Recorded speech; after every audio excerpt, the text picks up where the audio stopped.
శ్రీమాత్రే నమ. జయ గురు దత్తాత్రేయ నమ.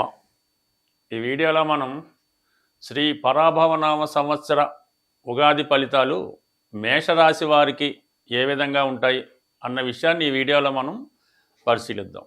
సాధారణంగా ఉగాది అనగానే మనం ఈ పంచాంగ ఫలితాలు తెలుసుకోవడంలో ఎక్కువ శ్రద్ధ చూపించడం జరుగుతూ ఉంటుంది. ఎందుకంటే ఈ సంవత్సరం ఆదాయం ఎలా ఉంది, వ్యయం ఎలా ఉంది, ఇవన్నీ తెలుస్తాయి. కాబట్టి మరి మేషరాశి వారికి ఆదాయం 11, వ్యయం 5 ఉన్నాయి. అలాగే రాజపూజ్యం 2, అవమానం 4గా ఉండడం జరిగింది. అయితే ఇది లెక్కేసినప్పుడు వ్యయం ఎక్కువగా ఉంది మన మేషరాశి వారికి. ఎప్పుడన్నా మన సంవత్సరంలో బాగుండాలి అంటే వ్యయమే ఎక్కువ ఉండాలి. అంటే వ్యయం అంటే ఏదో మంచి కార్యక్రమాలకి, పెళ్ళిళ్ళకి, పిల్లల చదువులకి ఎక్కువ ఖర్చు పెట్టడం జరుగుతుంటుంది. కాబట్టి మరి ఈ సంవత్సరం మరి వీళ్ళకి వ్యయం 5 పాళ్ళు మాత్రమే ఉన్నది. ఆదాయం విశేషంగా 11 పాళ్ళు ఉండడం వల్ల ఇంచుమించుగా చాలా ధనం ఈ సంవత్సరం మీకు సమయానికి అందుబాటులోకి రావడం జరుగుతూ ఉంటుంది.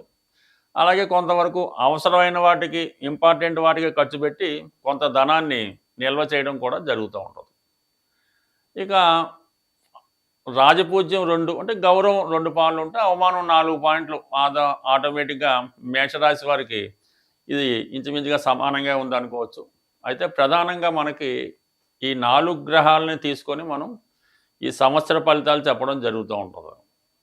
రాహువు, కేతువు, అలాగే శని, మరి గురువు, ఈ ప్రధానంగా 4 గ్రహాలు ఈ సంవత్సరం అంతా ఏ విధంగా ఉంటాయి అని తెలుసుకునే ప్రయత్నంలో మరి మనకి మేషరాశి వారికి బాగా ఉపయోగపడే గ్రహం మరి రాహు గ్రహం. ఎందుకంటే 11లో గ్రహం ఏదైనా జాతకుడికి లాభాన్ని కలిగిస్తుంది, మనసులో ఉన్న కోరికలు నెరవేర్చే విధంగా చేస్తూ ఉంటుంది. కాబట్టి సహజ లాభస్థానంలో లాభాధిపతిగా ఉన్నటువంటి రాహు డిసెంబర్ 5వ తారీఖు వరకు మీకు లాభస్థానం అందే సంచరించడం వల్ల డిసెంబర్ 5వ తారీఖు వరకు జాతకుడికి పెద్ద పెద్ద పారిశ్రామికవేత్తలతో కలిసి పనిచేసే అవకాశం వస్తుంది. సినిమా రంగంలో కానీ, లేదంటే కన్స్ట్రక్షన్ రంగంలో కానీ, అంటే పెద్ద పెద్ద ఇండస్ట్రీస్ మెయింటైన్ చేసే వాళ్ళ ద్వారా మీకు వాళ్ళతో స్నేహం, పరిచయం ఏర్పడుతుంది. మీతో వాళ్ళు కలిసి పని చేయాలనుకుంటారు. అంటే మీ యొక్క సహాయ సహకారాలను వారు కోరుకొని మిమ్మల్ని మెయిన్గా చేసి వాళ్ళు వ్యాపారాన్ని విస్తరించడం కానీ, మీకు సహాయపడడం కానీ జరిగే అవకాశం ఉంటుంది. అలాగే విదేశంలో ఉన్నటువంటి మీ బంధువులు కానీ, మిత్రులు కానీ మిమ్మల్ని నమ్మి వారి దగ్గర ఉన్నటువంటి ధనం మీ దగ్గర ఇన్వెస్ట్ చేయడం కానీ, మీరు చేస్తున్నటువంటి వ్యాపారాల్లో సహాయపడడానికి కానీ, ఇన్వెస్ట్ చేయడానికి కానీ చాలా ఉత్సాహంగా ఉండడం జరుగుతూ ఉంటుంది. మొత్తం మీద ఏంటంటే రాహు ప్రభావం వల్ల పెద్ద మొత్తంలో మీరు చేసే ప్రయత్నాలు నెరవేరడం జరుగుతూ ఉంటుంది. దీనికి ఆపోజిట్గా మనం పరిశీలించినప్పుడు కేతు గ్రహం.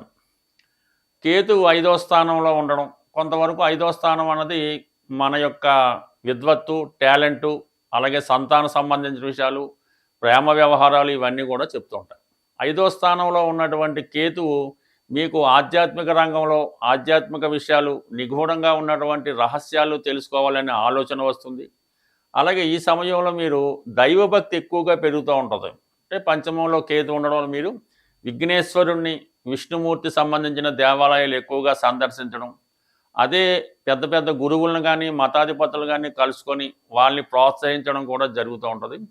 అలాగే మీ పిల్లల విషయంలో, వారి యొక్క అభివృద్ధి విషయంలో, వారి చదువు విషయంలో కొంత మీకు అసంతృప్తి కలుగుతూ ఉంటుంది. అంటే మీ పిల్లలు ఎవరైతే ఉన్నారో వాళ్ళు విద్య మీద కాకుండా మిగతా విషయాల మీద ఆసక్తి చూపించడం జరుగుతూ ఉంటుంది. కొన్ని సందర్భాల్లో మీకు మీ యొక్క సొంత ఆలోచనల వల్ల, ఎంటర్టైన్మెంట్ వల్ల, సొంత నిర్ణయాల వల్ల కొంత నష్టపోవడం కూడా జరుగుతూ ఉంటుంది.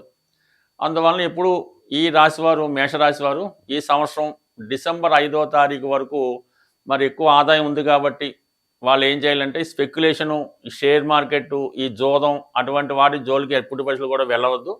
అలాగే మిమ్మల్ని మీరు నమ్ముకోవడం కన్నా మీకు ఎవరైతే శ్రేయోభిలాషులు ఉన్నారో వాళ్ళని నమ్ముకొని వారు చెప్పిన విధంగా ఇన్వెస్ట్ చేయడం మంచిది.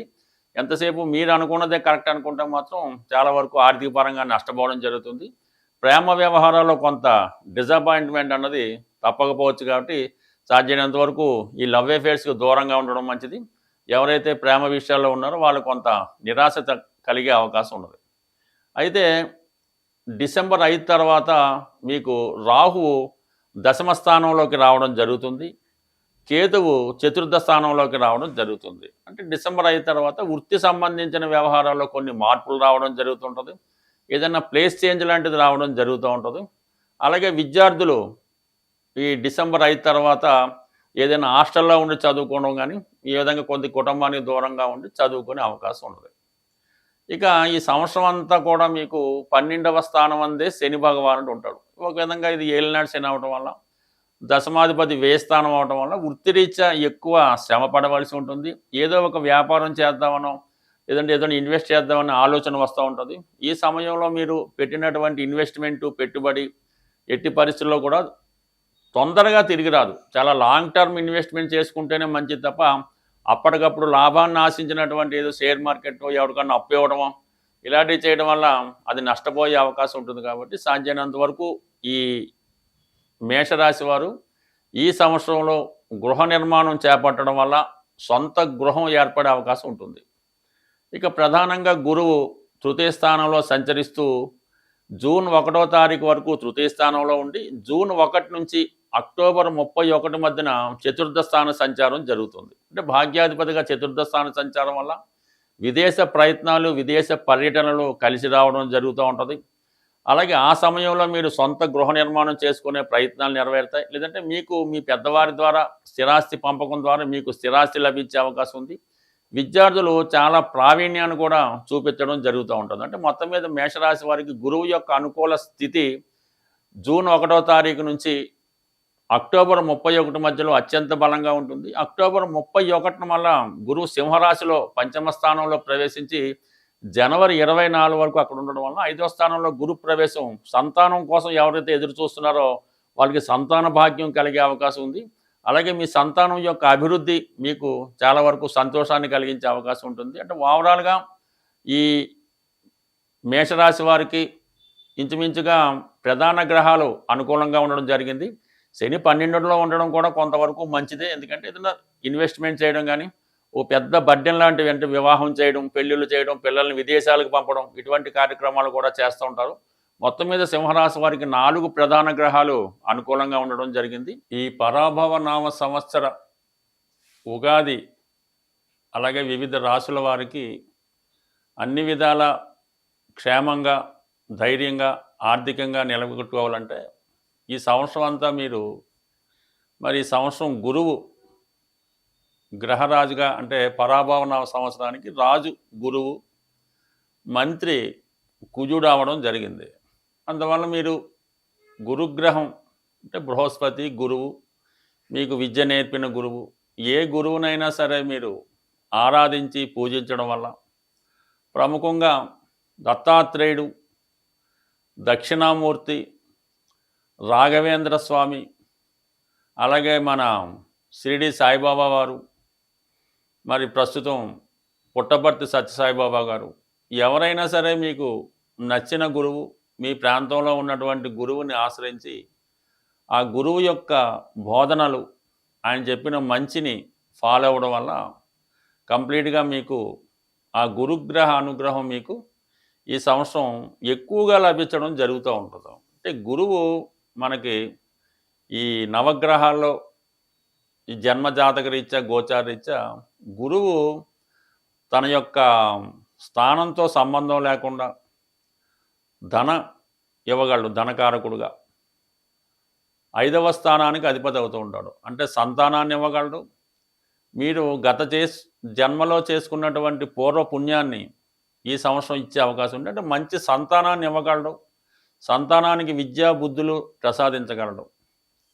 అలాగే లాభాధిపతిగా మీ కోరికల్ని తీర్చే శక్తి గురువు శుభుడా పాపుడా అని సంబంధం లేకుండా కేవలం గురువు యొక్క అనుగ్రహం పొందాలంటే మరి గురువుకి నిజాయితీగా ఉండడం, దైవభక్తి, పెద్దల్ని దూషించకుండా ఉండడం, మంచి అలవాట్లు, మంచి ఆలోచనలతో మరి జాతకుడు ప్రయత్నం చేయడం వల్ల ఆ గురువు యొక్క అనుగ్రహం లభిస్తూ ఉంటుంది. అంటే గురువు కూడా మరి సాధారణంగా రాహుతో కలిసినప్పుడు ఈ గురుచండాల యోగం అంటాం. అంటే ఈ గురుచండాల యోగం వల్ల ఈ విద్యార్థి దశలో 25, 26 సంవత్సరాల లోపల చెడు సాహసాలు, సరిగ్గా చదవకపోవడం, ఏదో బ్యాడ్ హ్యాబిట్, దానివల్ల పాడవడం జరుగుతూ ఉంటుంది. అదే గురువును మనం ప్రసన్నం చేసుకుంటే వాటి నుంచి బయటపడవచ్చు. అంటే మీ జన్మ జాతకంలో ఉంటే ఈ విధంగా గురువుని ప్రసన్నం చేసుకుంటే అటువంటి ఇబ్బందుల నుంచి బయటపడవచ్చు. సో అలాగే గురువు తొందరగా వివాహం చేయగలడు. వివాహం తర్వాత సమస్యలు రాకుండాను చూడగలడు. బట్ ఏదైనా అటువంటి గురువు మనకి ఈ సంవత్సరంలో రాజుగా రావడం వల్ల మరి అటు ఉపాధ్యాయులకి, అటు అడ్వకేట్స్కి, అటు ప్రవచనాలు చెప్తున్న వారికి, అంటే ఆధ్యాత్మిక రంగంలో ఉన్న వాళ్ళకి, వీరందరికీ కూడా ఒక మంచి శుభ ఫలితాన్ని ఇవ్వడం జరుగుతుంది. అయితే మీరు మీ గురువుని, అలాగే తల్లిదండ్రులు కూడా, తల్లి తండ్రి దైవం గురువు. అందువల్ల ఏంటంటే గురువు భాగ్యస్థానం, తండ్రి భాగ్యస్థానమే. తల్లికి చతుర్థ స్థానం ఇచ్చినప్పుడు కూడా తండ్రి తన యొక్క బాధ్యతలను కరెక్ట్గా నిర్వహించినప్పుడు ఆ కుటుంబాన్ని తల్లి టేకప్ చేసి పిల్లల్ని అభివృద్ధిలో తీసుకున్నప్పుడు ఆమె కూడా తండ్రి స్థానం అంటే భాగ్యస్థానం రావడం జరుగుతుంటుంది. అందుకని జాతకంలో భాగ్యస్థానం బాగుంటేనే తల్లిదండ్రుల యొక్క సౌఖ్యాన్ని పొందగలరు. అలాగే మీరు కూడా మంచి తల్లిదండ్రులుగా మీ యొక్క బాధ్యత నిర్వహించగలరు. కాబట్టి మరి అటువంటి గురువుని ఈ సంవత్సరం మీరు ఆరాధించాలంటే దత్తాత్రేయుని ఆరాధించుకోవడం, మీకు ఈ గురువు సంబంధించినటువంటి పుణ్యక్షేత్రాలు పుట్టపర్తి, షిరిడి, గాన్గాపూరు, పిఠాపురం ఇలాగ మొదలైనటువంటి క్షేత్రాలు దర్శించి ఆ గురుగ్రహ అనుగ్రహం తప్పగా పొందగలరు. వీలైతే ఈ సంవత్సరంకి ఒకసారైనా మీకు విద్య నేర్పిన గురువుకి మంచి వస్త్రాలు, బట్టలు, ఇష్టమైనటువంటి ఫ్రూట్స్ కొన్ని గురువుకి బహుమతిగా ఇవ్వడం వల్ల కంప్లీట్గా గురుగ్రహ అనుగ్రహం చాలా సింపుల్గా పొందొచ్చు. మీరు ఎంతో పెద్ద కష్టపడక్కర్లేదు. గురువు యొక్క అనుగ్రహం చాలా సింపుల్గా రావడం జరుగుతుంది. ఈజీగా మీరు మంచి ఫలితాన్ని పొందగలరు. స్వస్తి.